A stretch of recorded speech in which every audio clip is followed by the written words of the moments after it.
Hey, what's up, guys? This is Pete again from foryourvitahype.com. Today I am checking out a couple of PSP games, starting with, as you see here, Final Fantasy IV collection. Well, there was a little spoiler there. It showed Unit 13 being closed. That was the other video I recorded last night.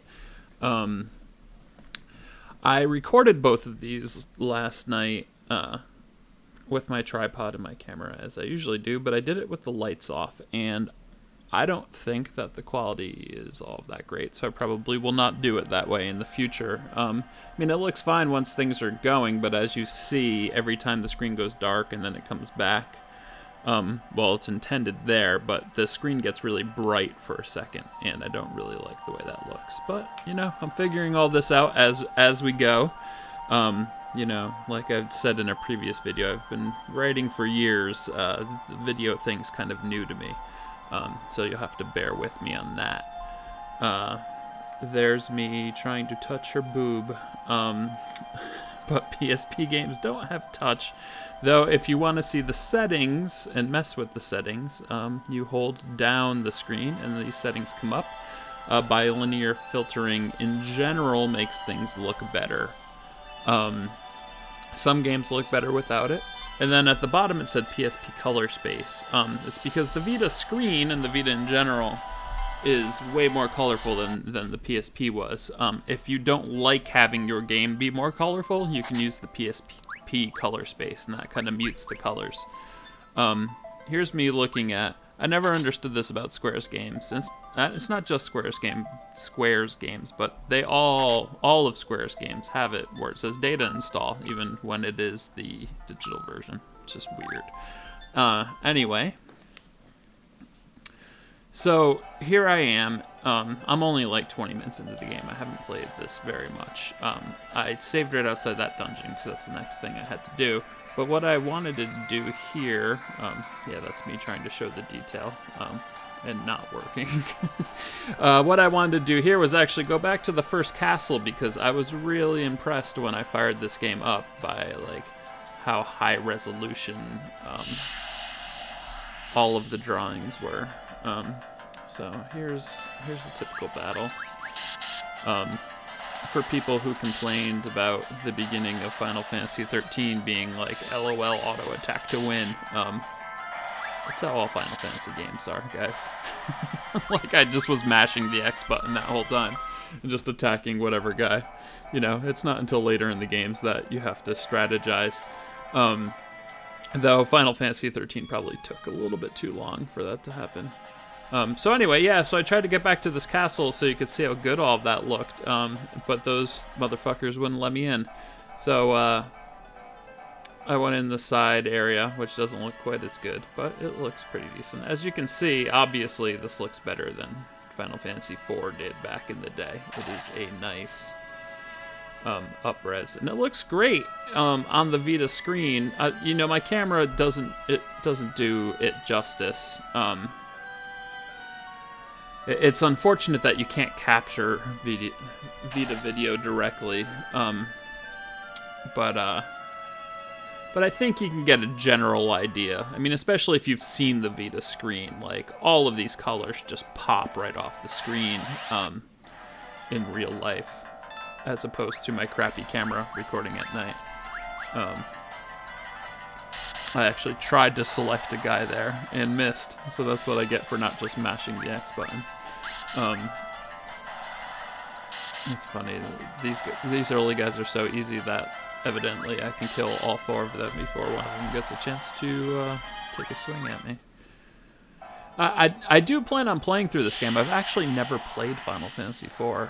I don't want to, you know, lose too much street cred here, but I've played 1, 2, 3, 6, and all of the rest except... No, I haven't played 9, I haven't played 12. So, I'm really excited to play through this, 4. I'm really excited to play through 5. I'm excited to play 6 again at some point. 6 is an all-time classic. I'm excited to play 9 because I hear 9's amazing.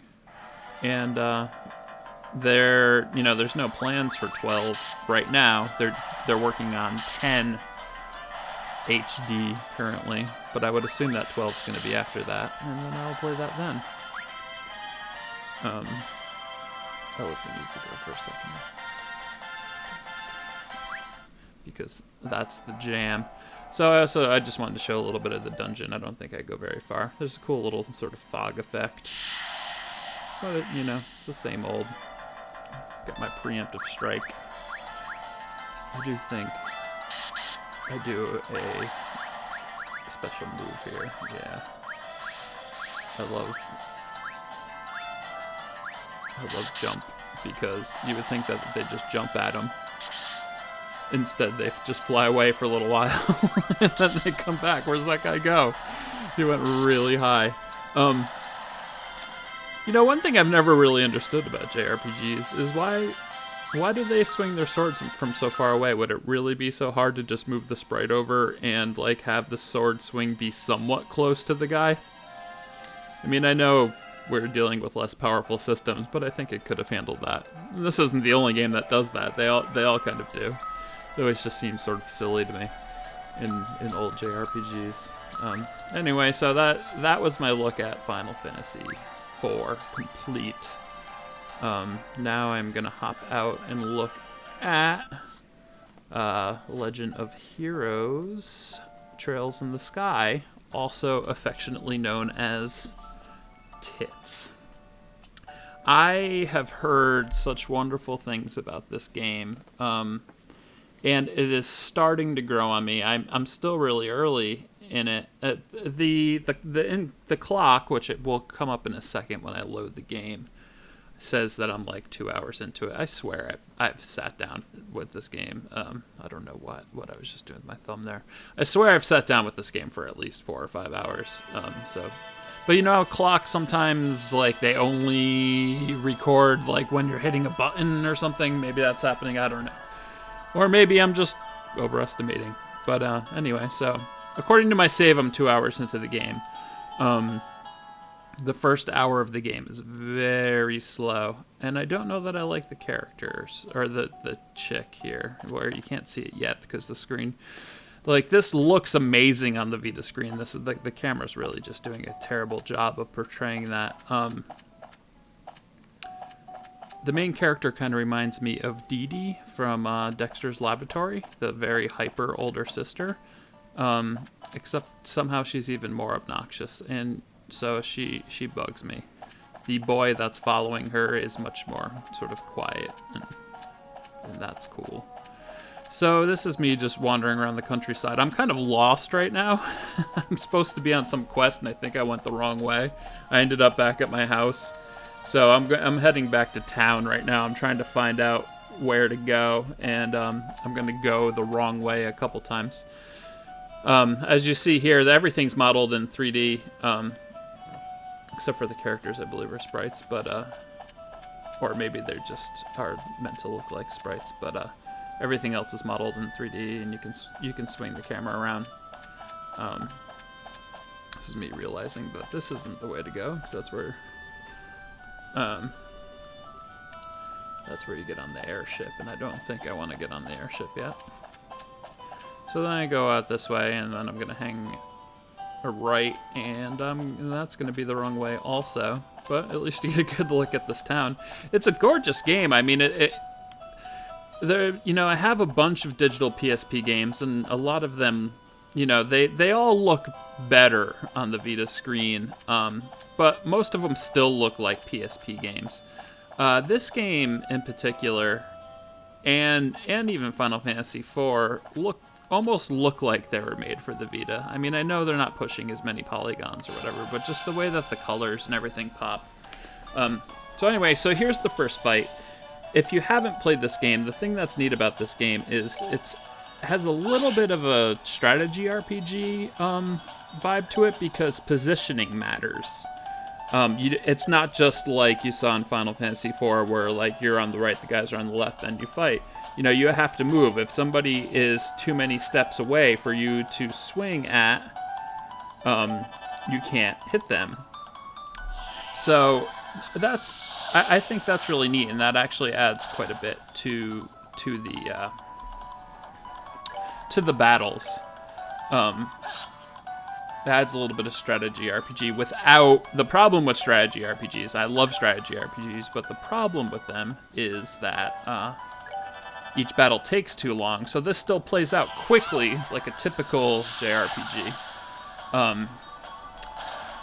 But but positioning matters. And I think the next fight will show why positioning matters even more, because I think I fight somebody with a knockback.